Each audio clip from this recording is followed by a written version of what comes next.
Online अथवा offline एक्ઝામિનેશનની તૈયારીના ભાગરૂપે thermodynamics એટલે કે ઉષ્માગતિશાસ્ત્રના ચેપ્ટરમાંથી ખૂબ જ અગત્યના એવા કાર્નોટ એન્જિન, થર્મોડાયનેમિક્સના ફર્સ્ટ, સેકન્ડ અને શૂન્ય નિયમ વિશેના કેટલાક ખૂબ જ અગત્યના એવા એમસીક્યુઝ, આ ઉપરાંત એન્ટ્રોપીને લગતા, પ્રણાલીની અવસ્થાઓને લગતા બહુ જ મહત્ત્વના એવા એમસીક્યુઝ તૈયાર કરી અને પાર્ટ 6ના રૂપમાં આ વિડીયો આપ સર્વે મિત્રો સામે મૂકી રહ્યો છું. આશા રાખું છું કે આ વિડીયો પણ આપ સર્વે મિત્રો અગાઉના વિડીયોની જેમ જ ખૂબ ખૂબ આવકારશો એવી અપેક્ષા સાથે શરૂ કરીએ છીએ most IMP MCQs part 6 for thermodynamics. મિત્રો, આજના વિડીયોનો પહેલો ક્વેશ્ચન છે, ઉર્જા સંરક્ષણના ખ્યાલને સમજવા માટે થર્મોડાયનેમિક્સનો કયો નિયમ ઉપયોગી થાય છે? ઉર્જા સંરક્ષણના ખ્યાલને સમજવા માટે આપણે જાણીએ છીએ કે ઉષ્માગતિશાસ્ત્રના આ 4 નિયમો છે, જેમાં ઝીરોથ લો એટલે શૂન્ય નિયમ, પ્રથમ નિયમ, બીજો નિયમ, ત્રીજો નિયમ. તો આ પૈકી કયો નિયમ આપણને ઉર્જા સંરક્ષણનો ખ્યાલ સમજાવે છે? મિત્રો, અહીંયા થોડી હિન્ટ જોઈ લઈએ. આ નિયમ તાપમાન માપન માટેનો આધાર છે. થર્મોડાયનેમિક્સનો પ્રથમ નિયમ જણાવે છે કે એક અલગ પ્રણાલીમાં ઉર્જાનું સર્જન કે નાશ શક્ય નથી. ઉર્જા માત્ર એક સ્વરૂપમાંથી બીજા સ્વરૂપમાં સ્થાનાંતરિત અથવા બદલી શકાય છે. ઉર્જાનું એક સ્વરૂપમાંથી બીજા સ્વરૂપમાં રૂપાંતર કરી શકાય છે, પણ એનું સંપૂર્ણપણે સર્જન કે નાશ શક્ય નથી. તો આ ઉપરને કોણ સમજાવે છે? ઉષ્માગતિશાસ્ત્રનો પહેલો નિયમ. સો કરેક્ટ ઓપ્શન ઇઝ બી, પ્રથમ નિયમ. ત્યાર પછી આજના વિડીયોનો બીજો પ્રશ્ન છે, ક્વેશ્ચન નંબર 2. કઈ થર્મોડાયનેમિક પ્રક્રિયામાં પ્રણાલી અને આસપાસના વાતાવરણ વચ્ચે ઉષ્માનો કોઈ પ્રવાહ વહેતો નથી? ઉષ્માની કોઈ આપલે ન થતી હોય. આઇસોબેરિક, આઇસોકોરિક, એડિયેબેટિક કે આઇસોથર્મલ? તો મિત્રો, અહીંયા હિન્ટ થોડી જોઈ લઈએ. ઇંગ્લિશમાં લખ્યું છે, પણ હું ગુજરાતીમાં સમજાવવાનો પ્રયત્ન કરું છું. The thermodynamic process in a system, કોઈપણ પ્રણાલીની ઉષ્માગતિશાસ્ત્રીય પ્રક્રિયા during which no heat transfer occurs between thermodynamic system, પ્રણાલી વચ્ચે ઉષ્માનો કોઈ ફેરફાર થતો ન હોય અને સરાઉન્ડિંગ, એના વાતાવરણ વચ્ચે અને પ્રણાલી વચ્ચે, તો it is called an adiabatic process. એટલે કરેક્ટ ઓપ્શન છે સી. થર્મોડાયનેમિક પ્રક્રિયામાં પ્રણાલી અને વાતાવરણ વચ્ચે ઉષ્માનો કોઈ આપલે થતી ન હોય તો એવી થર્મોડાયનેમિક પ્રક્રિયાઓ જે છે એ એડિયેબેટિક પ્રક્રિયાઓ. બરાબર? એટલે કરેક્ટ ઓપ્શન છે સી, એડિયેબેટિક પ્રક્રિયાઓ. ત્યાર પછી ક્વેશ્ચન નંબર 3. જો સ્ત્રોતનું તાપમાન વધે એટલે કે સોર્સનું તાપમાન વધારવામાં આવે તો કાર્નોટ એન્જિનની કાર્યક્ષમતા વધે, ઘટે, અચળ રહે છે કે શરૂઆતમાં વધે અને પછી અચળ બને છે? એટલે કાર્નોટ એન્જિનની કાર્યક્ષમતાની વાત છે મિત્રો. એમાં સોર્સનું તાપમાન વધે તો કાર્નોટ એન્જિનની કાર્યક્ષમતામાં શું ફેરફાર થાય છે? તો અહીં જોઈ શકો છો, ધ એફિશિયન્સી એટલે કાર્યક્ષમતા, ઈટા તરીકે ઓળખવામાં આવે છે, of the Carnot engine is given by eta is equal to 1 minus TC upon T H. અહીંયા ઇફ ટીએચ ઇન્ક્રીઝ, જો ટીએચ છે એ વધારવામાં આવે તો the value of TC upon TH decrease, એટલે આ કિંમતમાં ઘટાડો થાય છે જો ટીએચમાં વધારો થાય તો. And hence the value of 1 minus TC upon TH increases. Right?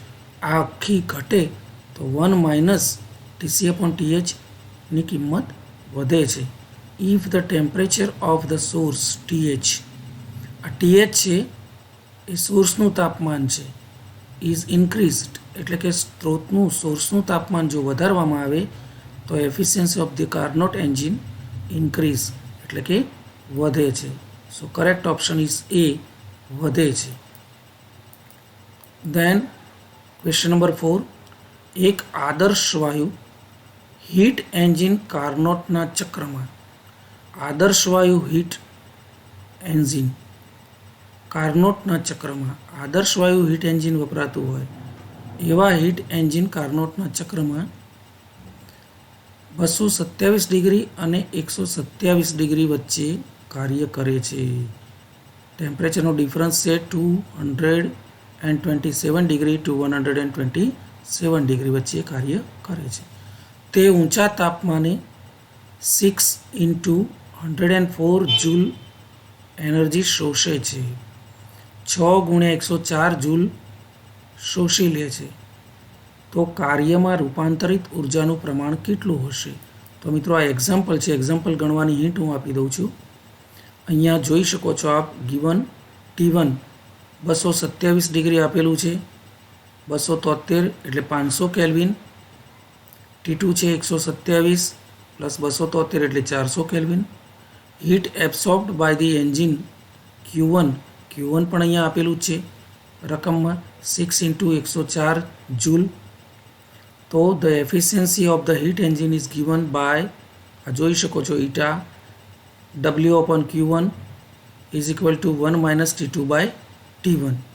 Then W/Q1 આપેલું જ છે 6 × 10⁴, right. Q1 is equal to 1 - T2 400, T1 500 kelvin. Then W/6 × 10⁴ is equal to 1 - 4/5, right. W/6 × 10⁴ is equal to, આનો જવાબ આવે છે 1.5. તો W is equal to 1/5 into 6 × 10⁴/5. So it will be 1.2 × 10⁴ joule. તો આ પ્રકારે તમે એક્ઝામ્પલનું અહીંયાથી કેલ્ક્યુલેશન માટેની હિન્ટ મેળવી શકો છો. સો કરેક્ટ ઓપ્શન કાર્યમાં રૂપાંતરિત ઉષ્મા જે છે એ it is 1.2 × 10⁴ joule. Then question number 5, Carnot engine. So this is already repeated. અચ્છા, no, sorry. Question number 5, Carnot engine 227 degree અને 127 ડિગ્રી તાપમાન વચ્ચે કામ કરતું હોય. જો એન્જિનનું વર્ક આઉટપુટ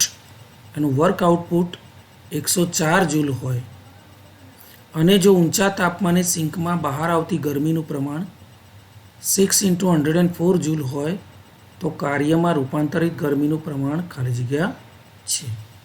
ઓકે, તો અહીંયા ફરીવાર આપણે કેલ્ક્યુલેશન જોઈ લઈએ. T1 આપેલું છે 227 એટલે 500 કેલ્વિન થશે. T2 127, so it is 400 kelvin. અને W 10⁴ જૂલ. અહીંયા 10⁴ છે, 104 જૂલ નથી પણ 10⁴ જૂલ છે. Okay, the efficiency is given. આ એફિશિયન્સીનું સમીકરણ મિત્રો ગયા એક્ઝામ્પલમાં પણ આપણે જોઈ ગયા છીએ. Okay, so eta is equal to 1 - T2/T1.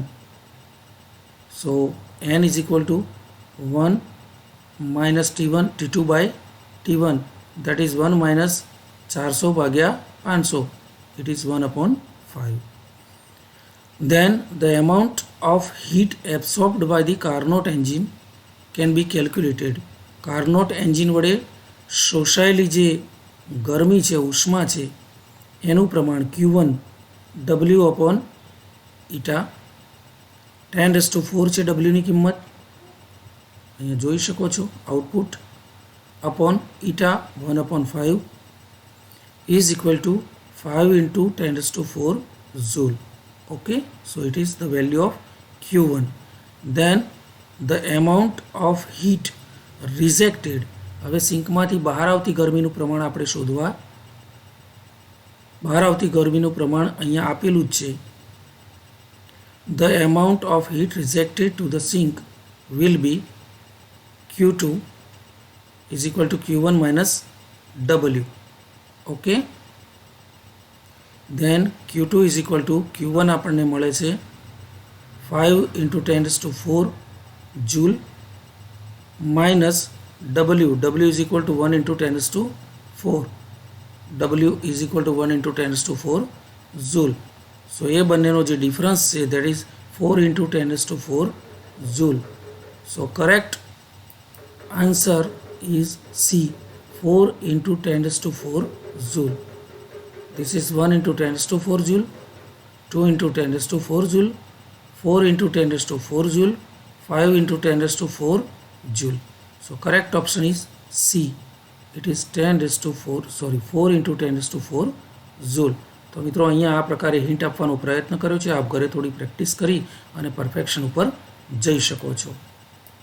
Then question number 6, 70% કાર્યક્ષમતા મેળવવા માટે કાર્નોટ એન્જિનનું સ્ત્રોત તાપમાન, સોર્સનું તાપમાન શું છે, કેટલું છે? તો આપેલ સિંકનું તાપમાન 70 ડિગ્રી છે. તો અહીંયા પણ મિત્રો હિન્ટ જોઈ લઈએ. 70% કાર્યક્ષમતા મેળવવા માટે given that sink temperature TC is equal to 27 degree એ આપેલું છે. So it will be 300 Kelvin. Then કાર્યક્ષમતા eta that is 70%. So it is 0.7. Okay. So n is equal to 1 minus TC by TH. So આની કિંમત આપેલી જ છે 0.7. 70% એટલે 0.7. Then it is 1 minus TC 300 kelvin આપેલું જ છે. TH આપણે સ્ત્રોતનું તાપમાન શોધવાનું છે. સો TH will be 300 ભાગ્યા 0.3 right is equal two 1000 kelvin. આ સમીકરણને સરળ રૂપમાં ફેરવી અને તમે આ ફોર્મમાં લાવી શકો છો. TH है ना, શરૂઆતમાં આને આ બાજુ લઈ જાઓ, ત્યાર પછી આને અપોનમાં લઈ જાઓ, है ना, સોરી આને THને સૂત્રનું કરતા બનાવીશું એટલે આપણને 300 ભાગ્યા 0.3 ઇઝ ઇક્વલ ટુ 1000 કેલ્વિન જેટલો જવાબ મળે છે. સો 70% કાર્યક્ષમતા મેળવવા માટે કાર્નોટ એન્જિનનું સોર્સનું તાપમાન કરેક્ટ ઓપ્શન છે D, 1000 કેલ્વિન જોઈએ. દેન ક્વેશ્ચન નંબર 7, થર્મોડાયનેમિક્સનો ખાલી જગ્યા નિયમ જણાવે છે કે જો બે થર્મોડાયનેમિક પ્રણાલીઓ સ્વતંત્ર રીતે ત્રીજી પ્રણાલી સાથે ઉષ્મીય સંતુલનમાં હોય તો તેઓ એકબીજા સાથે પણ ઉષ્મીય સંતુલનમાં હોય. મિત્રો આવું આપણને સ્ટેટમેન્ટ થર્મોડાયનેમિક્સના કયા નિયમમાંથી મળે છે અથવા કયો નિયમ આવું સ્ટેટ કરે છે? શૂન્ય નિયમ પ્રથમ, બીજો કે ત્રીજો નિયમ? તો અહીંયા 0th law of thermodynamics જોઈએ તો if two thermodynamic system are each in thermal equilibrium, જો કોઈ બે ઉષ્મા ગતિશાસ્ત્રીય પ્રણાલીઓ ઉષ્મીય પ્રણાલીઓ એકબીજા સાથે each in thermal equilibrium with third, જો કોઈ બે થર્મોડાયનેમિક પ્રણાલી ઉષ્મીય પ્રણાલીઓ કોઈ ત્રીજી પ્રણાલી સાથે A છે એ B સાથે અને B છે એ C સાથે, અથવા જો A B સાથે અને A C સાથે હોય તો B અને C પણ એકબીજાના ઉષ્મીય સંતુલનમાં હોય. આવું આપણને ઉષ્મા ગતિશાસ્ત્રનો 0th law of thermodynamics state કરે છે. So correct option is A, શૂન્ય નિયમ. દેન ક્વેશ્ચન નંબર 8, કાર્નોટ એન્જિનની કાર્યક્ષમતા 1 પ્લસ સિંકનું તાપમાન अपॉन स्त्रोतનું તાપમાન, 1 માઇનસ સિંકનું તાપમાન अपॉन સ્ત્રોતનું તાપમાન, 1 માઇનસ સ્ત્રોતનું તાપમાન अपॉन સિંકનું તાપમાન કે 1 પ્લસ સ્ત્રોતનું તાપમાન અને સિંકનું તાપમાન. ઓકે, તો મિત્રો અહીંયા પણ થોડી હિન્ટ જોઈ લઈએ. The efficiency of Carnot engine, Carnot એન્જિનની કાર્યક્ષમતા છે એ આ ઈટા વડે દર્શાવવામાં આવે છે. That is 1 minus T2 upon T1, જ્યાં T2 જે છે એ ટેમ્પરેચર ઓફ સિંક અને T1 that is temperature of source. Okay, તો અહીંયા 1 માઇનસ સિંકનું તાપમાન અને સોર્સનું તાપમાન. So correct option is B, 1 minus સિંકનું તાપમાન ભાગ્યા સોર્સનું તાપમાન. Okay. Then question number 9, adiabatic પ્રક્રિયા માટે થર્મોડાયનેમિક્સનો પ્રથમ નિયમ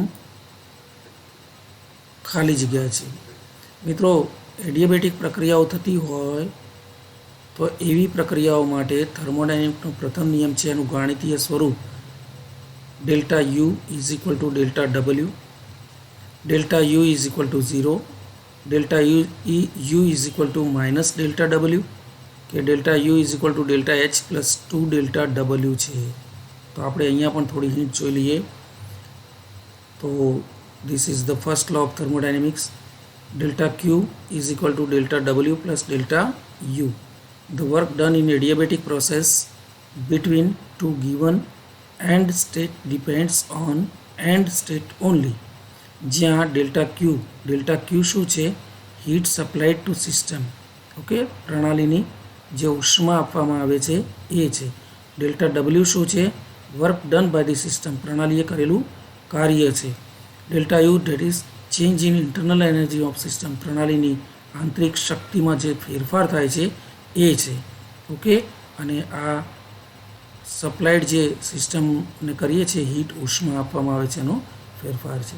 ઓકે, તો એક્સપ્લેનેશન, એડિયાબેટિક પ્રોસેસ છે એમાં ડેલ્ટા ક્યુ જે છે heat supplied to system that is 0 હોય છે. ઓકે, એટલે આ જો 0 હોય તો સ્વાભાવિક છે delta you plus delta W is equal to 0 થઈ જશે. So it means delta U is equal to minus delta W. Right. આંતરિક શક્તિ જે પ્રણાલીને આપવામાં આવે છે એ પ્રણાલીની આંતરિક શક્તિનો જે ફેરફાર છે એ delta U is equal to minus delta W, પ્રણાલીએ કરેલું કાર્ય જે છે એની માઇનસ વેલ્યુ બરાબર થાય છે. રાઈટ. તો correct option will be delta u is equal to minus delta w. So correct option is C. Then last question of the video, that is thermodynamics નો બીજો નિયમ ખાલી જગ્યાનો ખ્યાલ રજૂ કરે છે. ઉષ્માનો,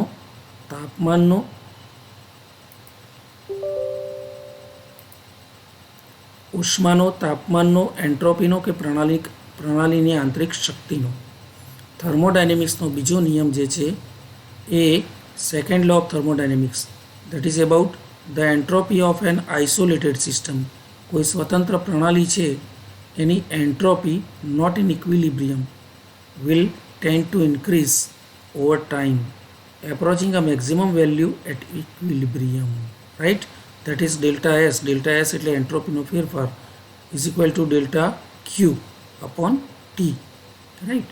again delta S total is equal to delta S system, પ્રણાલીની એન્ટ્રોપીમાં થતો ફેરફાર, વત્તા સરાઉન્ડિંગ એટલે આસપાસના વાતાવરણમાં થતો એન્ટ્રોપીનો ફેરફાર, પ્રણાલીની કુલ એન્ટ્રોપી બતાવે છે.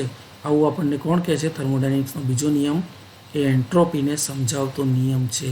So correct option is C, entropy. તો મિત્રો, આ પ્રકારે વધુ 10 ક્વેશ્ચન ઉષ્મા ગતિશાસ્ત્ર જેવા ખૂબ જ મહત્ત્વના અને અગત્યના એવા આ ચેપ્ટરમાંથી મેં ખૂબ મહેનત કરીને આ પ્રશ્નો આપ સર્વે સામે મૂક્યા છે. આશા રાખું છું કે આ સર્વે ક્વેશ્ચન્સ આપ સર્વે મિત્રોને ખૂબ ખૂબ મદદરૂપ પુરવાર થશે એવી અપેક્ષા સહ ખૂબ ખૂબ ધન્યવાદ.